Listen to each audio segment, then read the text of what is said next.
She was born into a silence that smelled of dust and decay. No photographs, no letters, no whispers about the man who had given her life. Only rumors, spoken in the hushed tones of those who dared not name him, because naming him might call forth the darkness that lingered just out of sight. Her mother never told her who he was. Perhaps she didn't know herself. Perhaps she had learned, too late, that some truths are corrosive, that some bloodlines are meant to be forgotten. The town she grew up in looked ordinary from the outside.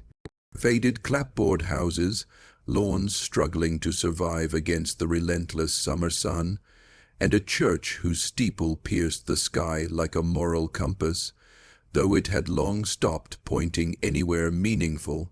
But inside the walls of her home, the air was thick with unspoken things, family photos carefully arranged, yet never showing the man who should have been at the center, birth certificates tucked away like secrets. Conversations ending abruptly when her father's absence was hinted at, and slowly, as she grew, she began to notice patterns in her own reflection, features that didn't belong, a resemblance that should have been impossible. The whispers began innocuously enough. Schoolmates, oblivious to the devastation they were naming, remarked on how unusual her looks were. She had the same sharp nose and heavy, lidded eyes as the mother she loved, but there were subtleties no one could explain. The way the jawline shifted like an echo from a face that didn't exist, the way her skin seemed almost too pale in certain light, as though carrying a shadow from another era. Children tease what they do not understand, and they teased her mercilessly. She learned to retreat into the small, dark corners of her home, reading old newspapers, examining genealogical records, tracing every surname and birth date she could find. Her mother's story was fragmented. She claimed the father had vanished before the child's birth, leaving behind nothing but a letter she burned before the girl's eyes, a letter she never explained, a letter whose ash smelled faintly of betrayal. But she had not disappeared entirely. Bits of the truth seeped through cracks. An uncle who glanced at her with a mixture of fear and recognition, a cousin who avoided eye contact as though the very act might summon a curse. And then there were the town's secrets too, families who had intermarried for generations, whispers of inbreeding that no one spoke of openly, marriages that carried not love, but the binding of blood. It was only as she reached the edge of adulthood that the shadows began to solidify. The pattern became impossible to ignore. Her medical records suggested a higher than average risk for genetic complications. Doctors hinted at hereditary conditions without explaining them fully, their discomfort betraying a knowledge they weren't permitted to share, and her own mirror became an adversary. She would study herself for hours, mapping her features against family portraits, identifying similarities that should have been impossible, the kind that suggested a lineage more twisted than she could have imagined. Her mother's confessions came slowly, almost unwillingly. In a trembling voice one night, she admitted the truth she had buried beneath decades of shame and fear. Her daughter had been conceived not in love, not in the casual violence of neglect, but in something far darker, an act that would today be labeled unspeakable, yet at the time was shrouded in denial and secrecy. Her father was, in fact, her mother's brother, or perhaps a more distant relative, but close enough that the implications were horrifying. The mother had convinced herself it was an accident, a single indiscretion, but as she spoke, it was clear she had known from the start that the child's life would be forever entwined with the shadows of her family. The girl, now a woman, felt a dissonance in herself she could not reconcile. Every interaction with the town, every casual glance in the mirror, became a reminder of the inheritance she could not undo. She wondered if her very existence was a message, a warning buried in flesh, a warning that some truths should not travel through generations, and yet she could not escape them. She was the living proof of her family's hidden sins, a testament to the consequences of silence. Night after night, she would wander the empty halls of the old family home, imagining the life she might have had if the father had been someone else, if the mother had chosen differently, if history itself had rewritten the rules for her. But history was indifferent. It allowed the dark patterns of bloodlines to persist, quietly, invisibly, while the rest of the world looked elsewhere. And as she traced her ancestry, branch by branch, she realized the horrifying possibility that she was not the anomaly, but the inevitable result of generations who had ignored their own warnings. Her awakening to this reality was not sudden. It was incremental, each revelation worse than the last.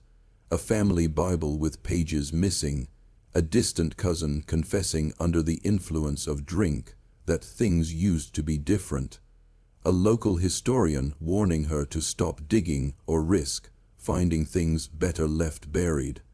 Each fragment chipped away at the version of herself she had known, until the reflection staring back in the mirror was no longer just hers. It belonged to every ancestor who had participated in the unspoken pact that produced her. And yet she carried on, not out of defiance, but necessity. Knowledge, even of the most grotesque kind, demanded confrontation.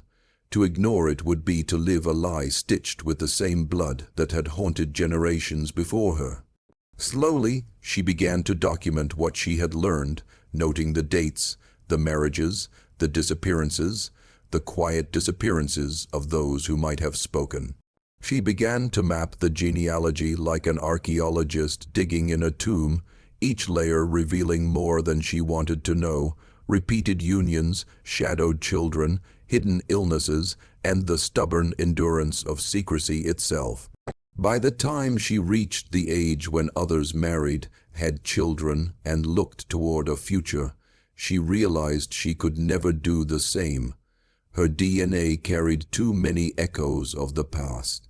Every relationship she considered was filtered through the lens of ancestry, of unspoken bonds, of a bloodline too tightly wound around itself. She was alone in a way that the outside world could not comprehend. And yet, there was a grim fascination in that solitude, a recognition that she embodied a story that no one else dared tell aloud. Her life became a study in shadows. The walls of her home were lined with notebooks, photographs, and genetic charts, each one a testament to a lineage that should have ended generations before. She traced her own features against those of her mother, her uncles, her distant cousins, cataloging every similarity with a precision that bordered on obsession. And in those comparisons, she found both terror and understanding. The understanding that history, especially the personal kind, is rarely kind or neat. It leaves scars, marks, and in some cases, entire lives defined by the sins of the past. The townspeople never knew the extent of her knowledge. They saw only a quiet, unusual woman who kept to herself. They commented on her beauty, her sharp features, her intelligence, never realizing that every compliment carried a hidden irony, a resonance with a past they were too polite or too afraid to acknowledge. And in that silence, she found a kind of power, the power of someone who knows the truth while everyone else remains blind, the power of a witness to a crime not of law, but of blood. Her story is not unique. Across the country, in small towns and forgotten valleys, similar patterns exist, buried beneath polite conversation and unmarked graves. Families who believed that the past could be erased, that sins committed in secrecy could remain hidden, have learned the hard way that genetics has a memory. Blood remembers, children remember even when they do not know why, and in some cases that remembrance is a slow, quiet horror, one that arrives without warning and refuses to leave. The woman who never knew her father lived her life as a guardian of secrets she could not speak aloud. Every relationship she formed, every conversation she had, was filtered through the knowledge of what she carried inside her. And in that knowledge there was both anguish and clarity, anguish for the life that might have been, clarity in understanding that she was, in every sense, a living archive of the consequences of hidden sins. In the end, she understood that some histories are meant to be discovered only by those who are willing to face them. And as she stared into the mirror one last time before leaving for a walk through the fading town, she saw not just herself, but the accumulation of generations who had tried, and failed, to hide from what they had done. The woman, the daughter, the heir of a twisted bloodline, realized that while she could never change the past, she could bear witness to it. And bearing witness, she knew, was sometimes the only way to survive. She had always wondered about the absence of certain faces at family gatherings, the way some chairs remained empty as if they had been reserved for ghosts. There were no photographs of her father, no stories, no anecdotes that could provide even the smallest clue to the man whose blood flowed through her veins. Her mother had spoken of him only in fragments, like broken glass that cut just by looking. Even then, she had couched the truth in euphemism, as though naming him aloud might summon him back from the shadows, or worse, draw the attention of neighbors who might whisper and judge. But fragments, as they often do, began to form a pattern, and the pattern was terrifying. It started with small, almost imperceptible details. A glance from an uncle that lingered too long, a cousin's sudden nervousness when certain topics arose, the way her mother's eyes would darken when genealogy was mentioned. These were not coincidences, they were signals, warnings, perhaps even confessions disguised as gestures. And in the quiet nights, when the house was still and the wind pressed its fingers against the windows, she would sift through these moments, piecing together what no one wanted her to know. By her late teens, she had begun to suspect something deeply unsettling about her origins. Certain traits that others dismissed as familial quirks, her unusually high cheekbones, the curve of her eyebrows, the precise symmetry of her features, seemed to echo back through generations in ways that defied logic. She pored over family trees, old letters, and public records, tracing the interconnections between her mother's side of the family and the men who had disappeared without explanation.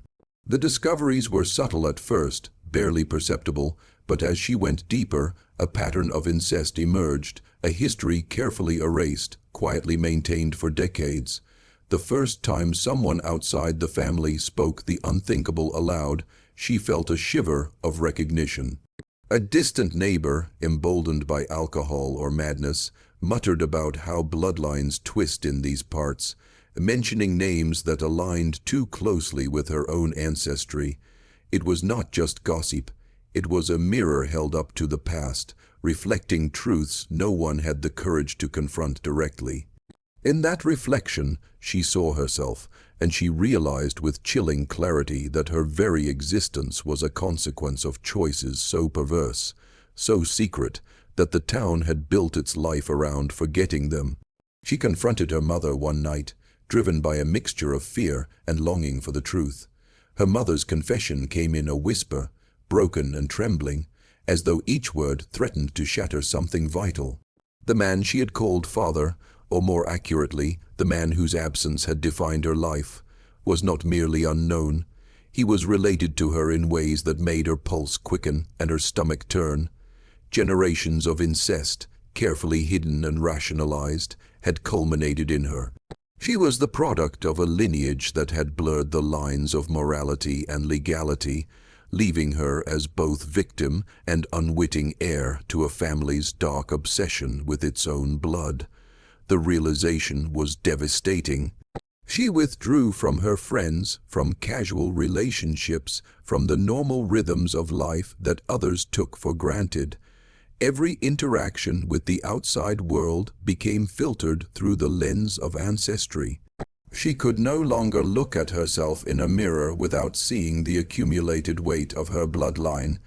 Each feature, each subtle trait, was a testament to decades of secrecy and taboo. And while she carried the physical evidence of her family's choices, she also bore the psychological burden, the knowledge that her identity, her very sense of self, had been shaped by acts most would consider monstrous. Her life became a study in isolation. She avoided romantic entanglements, terrified that any relationship might accidentally mirror the twisted patterns of her lineage. She spent hours documenting her family history, mapping out unions, births, and disappearances. The charts she created were meticulous, a latticework of forbidden truths. In those hours, she confronted a reality most would never dare to acknowledge, that families like hers existed in shadow, quietly repeating cycles of inbreeding, secrecy, and denial. It was during one of these long nights of research that she discovered a pattern she had not anticipated. The family, it seemed, had not merely repeated these unions. They had done so with intention, believing that by keeping blood pure, they could achieve something beyond understanding. She stared at the names and dates, noting each recurrence of certain surnames, and felt the weight of centuries pressing down on her. Each marriage, each hidden birth, was like a stitch in a dark tapestry that she had only just begun to see. The psychological impact was profound. She began to experience moments of dissociation, flashes where she felt both herself and a culmination of the women who had come before her. In these moments, the boundaries of her identity blurred. She could almost see the decisions made by her ancestors, feel the secrecy they had maintained, the shame and fear that had driven them to silence. It was as if the past was no longer a distant history but a living presence, coiling around her, shaping her every thought, every choice, every reflection in the mirror. She also began to notice the physical consequences of her ancestry. Minor health issues that doctors had attributed to chance or genetics alone suddenly made sense in context. A predisposition to certain conditions, subtle markers of inbreeding, signs that her body carried the literal imprint of generations who had repeated the same mistakes. Each symptom was a reminder that the past was not merely metaphorical. It lived in her, tangible and immutable, and yet, amid the horror, there was a strange clarity. In documenting and understanding her lineage, she achieved a sort of control over it. Knowledge became a shield, a way to assert some agency over a reality that had otherwise rendered her powerless. She began to write, not for publication, not for the world, but for herself, as a way to externalize the horrors she had inherited and to create a narrative in which she could finally observe, rather than be trapped by, her family's legacy. It was in this period of obsessive cataloging that she realized she was not alone. Other families in the region had histories that mirrored her own, hidden and unspoken. Entire towns carried the marks of secrecy, of intermarriage, of actions justified in silence. It was a network of shadows, a dark web of choices that had long been ignored by official history, by newspapers, by textbooks. And in realizing this, she saw herself not just as an individual haunted by her lineage, but as a witness to a broader, systemic horror that had been quietly shaping human lives for generations. If you're still watching, you're already braver than most. Tell us in the comments, what would you have done if this was your bloodline? Her existence became a delicate balance between living and observing. Every interaction with family members, every family reunion or casual conversation, carried the risk of accidental revelation. People around her, ignorant of the truth she bore, could never know that she saw the hidden threads connecting each smile, each glance, each whispered word. She walked among them as both participant and chronicler, fully aware that her understanding of the world was darker, more precise than anyone else's. And as the years passed, she began to confront the most difficult truth of all, that her life, defined by the choices of those before her, might also define those who came after her. She had inherited more than just physical traits or genetic risk. She had inherited a responsibility to bear witness, to catalogue, and perhaps to prevent repetition where possible. Yet even as she considered this, she understood that some patterns were so entrenched that they might be impossible to break, that some secrets, once set in motion, were fated to reverberate across generations, unseen but always felt. Her journey was one of relentless inquiry, often at the expense of her own comfort and happiness. She became a historian of her own blood, a reluctant archivist of human behavior gone wrong. And in doing so, she discovered something paradoxical. While the truth was horrifying, it was also beautiful in its clarity. Every hidden fact, every secret act, every unspoken detail was a piece of a puzzle that only she had the courage or the curse to assemble. And in that assembly, she glimpsed the terrifying poetry of human lineage, that we are, each of us, the product of decisions we may never fully understand, and that some truths, no matter how dark, are worth facing because they illuminate the nature of existence itself. The truth she had uncovered was not just a story of one family, but a mirror into the depths of human obsession, secrecy, and denial.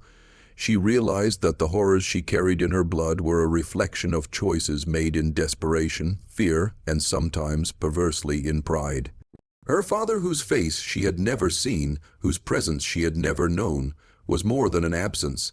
He was a symptom of a lineage that had refused to break, a lineage that prioritized preservation of blood over moral consequence. And in her reflection, she saw what generations before her had left unfinished, the proof of a life that could not escape the past. She began to retrace the steps of those who had come before her, digging into records long forgotten or deliberately hidden. Marriage licenses, birth certificates, court documents. Every item told the same story in slightly different ways. Names repeated across generations, often with slight variations, hinting at the same familial connections that had been maintained through secrecy and silence. There was a rhythm to it, a quiet pattern, and in recognizing it, she could almost hear the pulse of her ancestors echoing across the decades. As she traced these threads, the weight of her discovery pressed upon her. She had become not just a daughter who never knew her father, but a chronicler of a lineage built upon fear and obsession. She recorded the names, the dates, the unions, the disappearances, everything.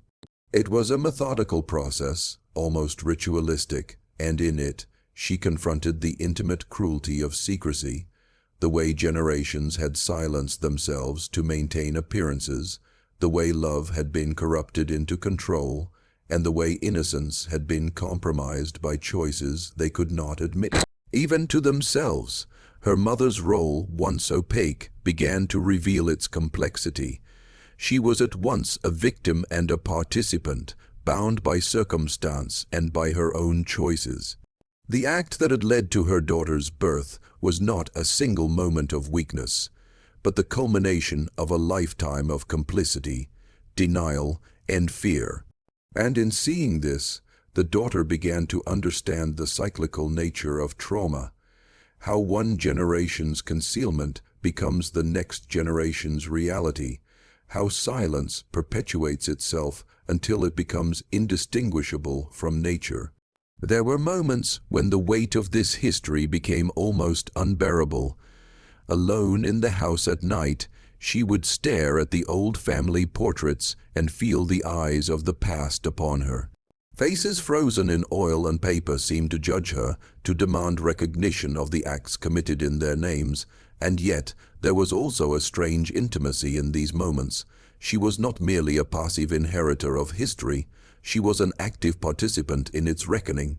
By bearing witness, by naming what had been hidden, she became both archivist and survivor, confronting horrors most would never imagine.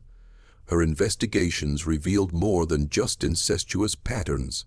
They uncovered layers of neglect, secrecy, and moral compromise that had shaped the community around her. Neighbors, friends, even local institutions had either ignored or actively concealed evidence of familial corruption. There were whispers of other children like her, children whose origins were cloaked in shame and secrecy. Each discovery deepened her understanding of how pervasive the problem was, how the architecture of concealment had been built carefully, deliberately, over generations. In the quiet hours, she reflected on her own identity. Who was she, truly, beyond the accumulation of these inherited sins? How much of herself belonged to the person she had been born to be, and how much was the unavoidable imprint of a lineage she had never chosen? Every relationship, every decision, every thought was filtered through the lens of what she now knew. She could not separate herself from the patterns that had shaped her, yet she refused to let them dictate her entirely. Knowledge, she realized, could be both a prison and a shield. There were nights when she imagined confronting her father, the man she never knew, if only to demand an explanation. But the truth was more complex. He was both a real person and a symbol of all that had been hidden, all that had been denied. Pursuing him would not provide closure. It would only confront her with the enormity of history's cruelty. And in that realization, she understood that some truths are not meant to be solved in the conventional sense. Some truths are meant to be lived with, digested slowly, their presence a constant reminder of the shadows lurking in human choice. Her journey forced her to consider the nature of morality, of secrecy, of blood itself. How do we reconcile love with harm when they are entangled so completely? How do we navigate relationships when the architecture of our existence is built upon taboos we cannot escape? Each day brought new revelations, subtle and sharp, that made her question not only her family, but the broader world around her. The town, the region, even the country, all were shaped, to some degree, by the same forces she had uncovered: fear, secrecy, and the compulsion to maintain appearances at any cost. There were moments of quiet horror when she realized that her own reflection bore witness to centuries of repetition. Her features, her health, her mannerisms, all were echoing the past. In a sense, she was both the result and the observer of the family's choices. And in that dual role, she felt a profound solitude. She could not share her understanding fully with anyone, for the truth was too grotesque, too disturbing, and the consequences of disclosure too dangerous. She was a keeper of forbidden knowledge, and like all such keepers, she bore it in silence. As she pieced together the final fragments of her family history, the picture that emerged was harrowing. Generations of women and men, bound by love, fear, and compulsion, had produced a legacy of isolation, secrecy, and suffering. Her life was not a deviation, but an apex, the culmination of patterns that had been hidden beneath polite society for decades. And in confronting this, she found a dark sort of clarity. Understanding the past, even when it is horrifying, is a way to assert control over it. Bearing witness is a way to endure it. She realized that her father's absence had not been accidental, nor had it been merely shameful. It was part of a system, a network of secrecy and compulsion that had been cultivated carefully, hidden beneath normalcy, beneath the rhythms of everyday life. And her own existence was proof of both the persistence of that system and its inescapable consequences.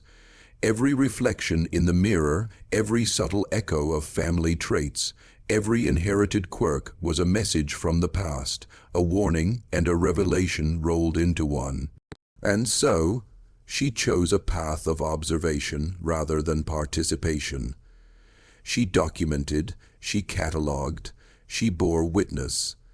The knowledge she possessed was a weapon and a burden, a constant reminder of what generations before her had sought to hide.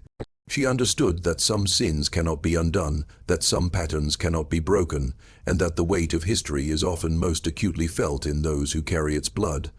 Her life became an archive, a living record of secrets too dark for the world to acknowledge. In the end, she realized that to know the truth was to accept a kind of loneliness few could comprehend. She walked through the town, she spoke with neighbors, she existed in the present, but her mind was always partly in the past, tracing the lineage of hidden choices, haunted by what had been concealed. And in that haunting, she found purpose, to exist, to remember, to witness. These became acts of defiance against a history that had tried to erase itself, against a bloodline that had sought to remain hidden.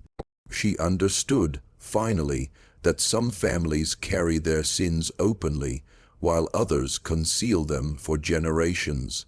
But concealment does not erase consequence. It only delays the reckoning. And she, the daughter who never knew her father, the product of generations of secrecy and obsession, had become that reckoning. She bore the truth silently, meticulously, a historian of her own blood, a witness to the hidden horrors that ordinary eyes would never see, a living archive of forbidden history. Her story is not just her own. It is a reflection of what lies beneath the surface in countless towns, in countless families, in countless lives. It is a warning, a testament, and a chronicle. And though she may walk among us unnoticed, her presence is a reminder that the past is never truly gone, that blood remembers, and that some truths, no matter how horrifying, will always find their way to light.